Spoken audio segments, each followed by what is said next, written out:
এটা আল্লাহ তাআলার বড় নিয়ামত। এই দীর্ঘ দীর্ঘ সমুদ্র সৈকতে ইফতার করাটা আসলে আলাদাটা অনেক মজা। আমি এখানে এসে অনেকটা আনন্দভুক্ত করতে পারছি। এর মধ্যে হচ্ছে কি নিরবিচ্ছিন্ন হয়ে মানে একদম একাত্রিত হয়ে আমরা হয়তো জিকির আজগারও দিন কাটার যে বাকি সময়টা আছে আমরা জিকির আজগারও কাটাতে পারতেছি এবং পাশাপাশি আমরা ইফতারটাও এখানে করতে পারতেছি আর পাশাপাশি প্রাকৃতিক সৌন্দর্যটাও উপভোগ করতে পারতেছি।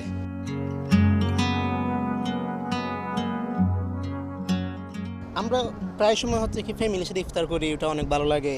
এখন হচ্ছে কি ফ্রেন্ডের সাথে ইফতার করাটা হচ্ছে কি মানে আসলে একটা মজার বিষয়। আরও বিচের মধ্যে বসে ফ্যামিলি এই যে ফ্রেন্ডের সাথে ইফতার করা আনন্দ লাগে, তাই আসি আর কি। আমরা হচ্ছে কি প্রত্যেক বছর করি এবং এই বছর হচ্ছে কি আমরা ফার্স্ট মানে প্রত্যেক বছর করি। একদম ফ্রেশ আবহাওয়া হচ্ছে কি বিচে দেখতে ভালো লাগতেছে। তারপর হচ্ছে কি মানে সব দিক থেকে দেখলে মানে ভালো লাগে।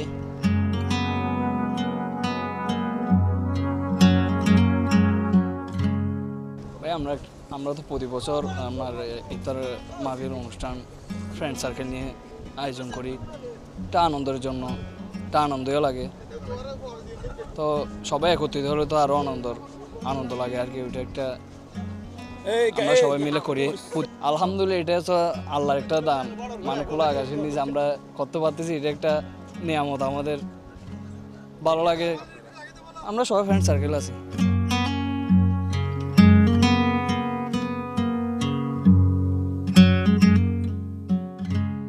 আজকে একটা বিশেষ দিন মনে করেন আমরা সবাই ফ্রেন্ডরা অনেক দূর দূরান্ত থেকে আমার ফ্রেন্ডরা চলে আসছে। অনেক ফ্রেন্ড আসছে চিটাগাং থেকে। তো এখন আমরা সবাই একটা প্ল্যান করছি কালকে থেকে।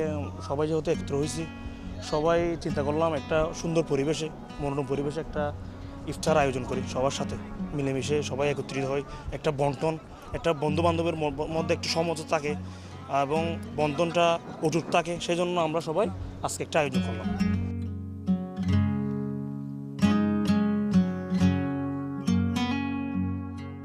এটা বলতে একটা মনোরম পরিবেশ, মানে সব দিকে, একদিকে পাহাড় একদিকে সাগর, একটা মানে শান্তিময় স্থান। সবারই মানে একটু মানে এই ক্লান্তির পরে এইদিকে সবাই বিকালবেলা একটু আসলেই সবার একটা মনোভব কী হয়, মন একটা ফ্রেশ মাইন্ড কাজ করে। সেই হিসাবে ফ্রেন্ডের সাথে এদিকে আসা।